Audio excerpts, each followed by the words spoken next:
is number 17 Kansas State also going down. Houston beating them 24-19, really opening the door for the Colorado Buffaloes in that Big 12 race right now. Let's go over the highest grade players, though, starting off with the victorious Houston Cougars. Tight end Malik Carr, a guy that we loved going into the year, was the highest grade player for them in this game, 80.2 grade. Cornerback Jeremiah Wilson, 75.5. Johnny Carter, the other corner, at a 72.9. David Ndukwe at a 72.4, the offensive tackle. Hershey McLaurin, the safety, 72.1. And Zion Chris, the quarterback, performing pretty admirably with a 71.1 grade in the victory. Let's go over to the Kansas State side with their highest grade players in their loss. Edge defender Brendan Mott at a 78.8. Linebacker Austin Moore at a 78.7. Another linebacker Desmond Purnell, 78.2. And another linebacker, Austin Romaine, 75.6. Easton Kilty, the offensive tackle, at a 75.2. And Avery Johnson with a 71.9 grade. Dalton, for you, what was stat that told the story? Do you want my obvious statement of the week? Kansas State just didn't get it done in the second half. They ran 36 plays in the second half, 162 total yards. On the surface, okay, it is what it is. 61 of those 162, there was a Jace Brown go ball in the third quarter that set up a field goal. And so you look at their other 35 plays, they got 101 yards off of it. You're talking about less than 3 yards of play for an entire second half outside of one play. 31 rushing yards when they were in a game that they were ahead, 16-10, and then 19-10. 2 interceptions from Avery Johnson. And the first one really turned this game upside down. I mean, K-State had control of this game, 19-10, throws an interception inside their own red zone there. I mean, K-State, they got ahead in this game, and usually if they're ahead in the second half, they're going to win. And they just made enough mistakes, and they just couldn't keep it rolling. Houston just refused to go away in this game. Kansas State could not find any rhythm in the second half. And then once it got away from them and they get in obvious passing situations, we've said it all year. That's the identity of K-State. That's the kryptonite, is you put them in obvious passing situations. You get Avery Johnson in drop back situations.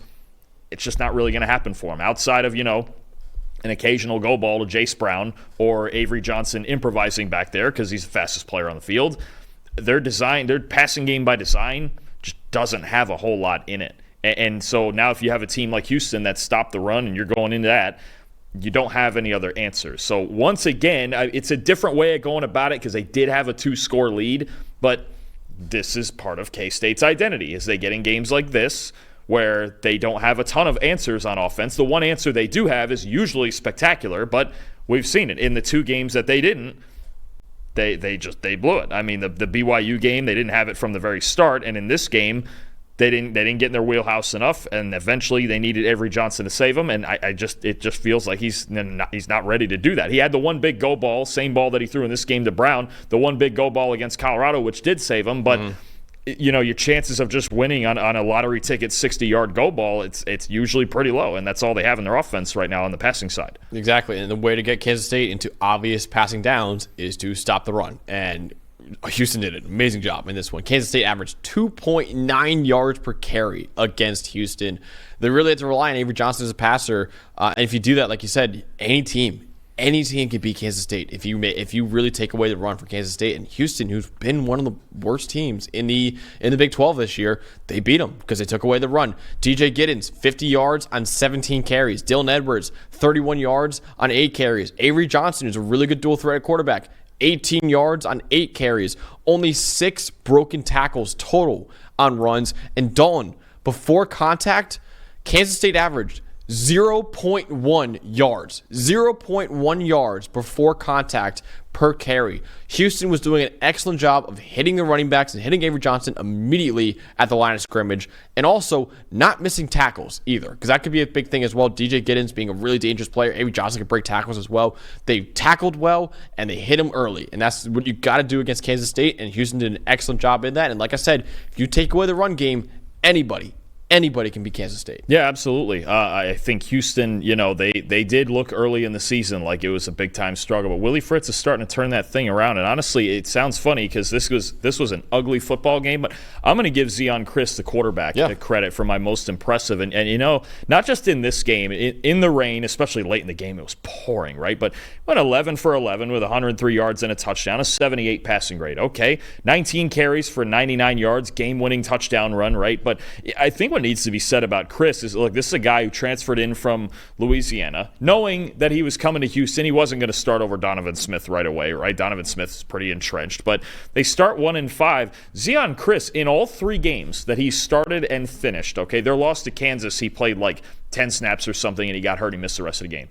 They've won all 3 of those games. They're 3-0 with Zion Chris when he starts and finishes a game, and they're 1-5 otherwise. I look at Houston, and yeah, we gave them a lot of flack early in the season, but they started 1-5. I get it, right? But all of a sudden they're 4-5. Yeah. Or they started 1-4, and then they won 3 of the next 4. So I mean, he's kind of just given them this stable presence, and it's look, they've needed their defense to play a lot better, which they have. Their run game is picked up because Chris honestly can run the ball better than Donovan Smith. Donovan Smith he's a big guy, but he's not a great athlete you're going to center your run game around. Chris is doing a really nice job just managing this thing. I think he really gritted it out in this game. In a game they were down 2 scores. They were down 19-10 in the fourth quarter. I think he deserves a lot of credit for making plays when he needed to make them. The defense deserves a lot of credit. But yeah, with him, the 3 games he started and finished, they've won all of them. So Houston right now, they're not the gimme opponent that we thought they were earlier in the year, especially before Chris started playing quarterback. This is a team they could continue to be dangerous with the style of ball they play, and Willie Fritz obviously knows how to build a program like he did at Tulane. Yeah, absolutely. He's a great program builder. Willie Fritz is. And Dalton, if you told me preseason, like, hey, Houston's actually going to be better than you think, I would say, oh wow, Donovan Smith finally put it together. Donovan Smith, the guy that a lot of people think is one of the highest ceilings in college football. I saw a lot of people consider him one of the top quarterbacks in the NFL draft. He was horrible, and he got benched for Zion Chris. If you told me that, I'd be like, oh, Houston's going to go like 1-11 or 2-10 this year. No, they're winning ball games. They're winning big-time ball games like this one. So great shout-out by you because, yeah, maybe he doesn't show up in the grades. It's like, oh, he's the highest-grade player. But that is a really hard spot for him to be in, and he came through for the Cougars. My guy, another guy who really didn't wow anyone with the grades, but Michael Batten, another one. It's 87.4 run defense grade, though. That was a big part of it. He had 3 run D stops, 1 tackle for loss for no gain. The linebacker did for Houston. Also, at the very end, he had the game-sealing interception as well. So that linebacker was a star for Houston. And don't we say it time and time again? You said it time and time again, honestly.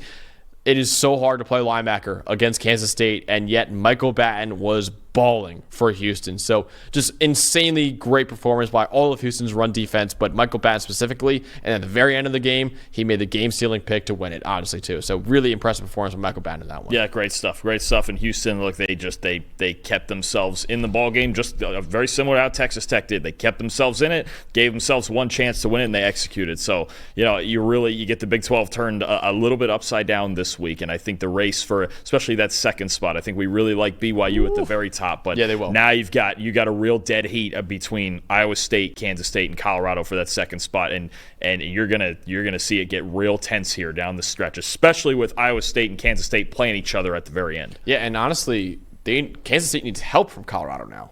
Honestly, they need Colorado to lose a game. Yeah, because now Colorado's ahead of them now. Yeah, K-State's got 2 conference losses. The number of scenarios that just came up in the Big 12 now with these two upsets. It's going to be a roller coaster down the stretch. I don't know who is currently in with the tiebreakers because I know Iowa State and Colorado are tied right now at the top. It would be interesting. I'm sure actually we can just find the standings right now and it will tell us. But it's going to be really interesting to find at the end of the year, man. Because right now I agree with you. BYU does have a pretty solid lead. I think Iowa State's still ahead of Colorado. It's at least what ESPN's telling me. So right now, it gets real intricate with teams who haven't played each other and all that. So I'll worry about the tiebreak part at the end if we get there for sure, because the SEC is going to be a whole big thing like that too, I'm sure. But no, it's wide open in the Big 12 now. It is going to be just an insane last 4 weeks in the Big 12.